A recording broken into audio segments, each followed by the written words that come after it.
وہ انکار نہیں کرے گی۔ السلام علیکم ناظرین، امید ہے کہ آپ سب خیریت سے ہوں گے۔ ناظرین، عورت جب مکمل شہوت کے عالم میں ہوتی ہے تو اس میں کچھ ایسی جنسی اور جسمانی نشانیاں رونما ہوتی ہے جو مرد کے لیے اشارے ہوتے ہیں کہ عورت اس وقت ہمسری کے لیے تڑپ رہی ہے۔ عورت تو اپنی خواہش کا اظہار کر لیتی ہے، لیکن مرد کے لیے عورت کے اشاروں کو جاننا انتہائی مشکل ہوتا ہے، اور مرد عورت کی جسمانی اشاروں کا اندازہ نہیں لگا سکتے۔ اس لیے آج کی اس ویڈیو میں ہم عورتوں کے تین اشارے آپ کے ساتھ شیئر کریں گے جس سے مرد آسانی سے عورت کی شہوت کا اندازہ لگا سکتا ہے۔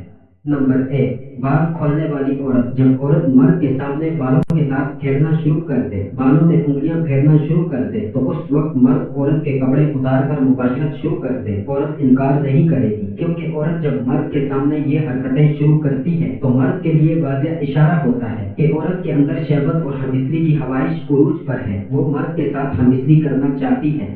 نمبر دو، جسم کی نمائش کرنے والی عورت۔ جب عورت مرد کے سامنے اپنے جسم کی نمائش کرنا شروع کر دیتی ہے، یعنی عورت مرد کے سامنے تنگ لباس پہنتی ہے، مرد کے سامنے اپنا دوپٹہ اتارتی ہے یا پھر بلیزر کو ٹائٹ کرتی ہے، تو اس وقت مرد کو چاہیے کہ عورت کے کپڑے اتار کر مباشرت شروع کر دے، عورت انکار نہیں کرے گی، کیونکہ عورت یہ سب حرکتیں تب کرتی ہے جب عورت کے اندر مرد کے ساتھ سونے اور ہمسری کرنے کی خواہش ہوتی ہے۔ جب عورت یہ اشارے شروع کر دے تو سمجھ جائیں کہ عورت کے اندر کی گرمی عروج پر ہے۔ نمبر تین، مرد کے جسم کو چھونے والی عورت۔ جب عورت بہانے سے مرد کے جسم کو ٹچ کرتی ہے، مرد کے ہاتھوں میں ہاتھ ڈالتی ہے، اس کے بالوں میں انگلیاں پھیرتی ہے یا پھر مرد کی گود میں سر رکھ کر اپنے جذبات کا اظہار میٹھے الفاظ میں کرتی ہے، تو اس وقت مرد کو چاہیے کہ عورت کے کپڑے اتار کر مباشرت شروع کر دے، عورت انکار نہیں کرے گی، کیونکہ یہ واضح نشانیاں ہوتی ہیں جو مردوں کو اپنی طرف مائل کرتی ہے۔ جب عورت یہ حرکتیں کرنا شروع کر دے تو مرد کو چاہیے کہ عورت کے ساتھ اسی وقت ہمسری کرے۔ تو دوستوں، یہ تھی آج کی ویڈیو۔ اگر آپ کو پسند ہے چینل کو لائک، سبسکرائب اور ساتھ ہی بیل آئکن کو پریس کرنا مت بھولیں تاکہ مزید ایسی ویڈیوز آپ تک پر وقت پہنچ سکے۔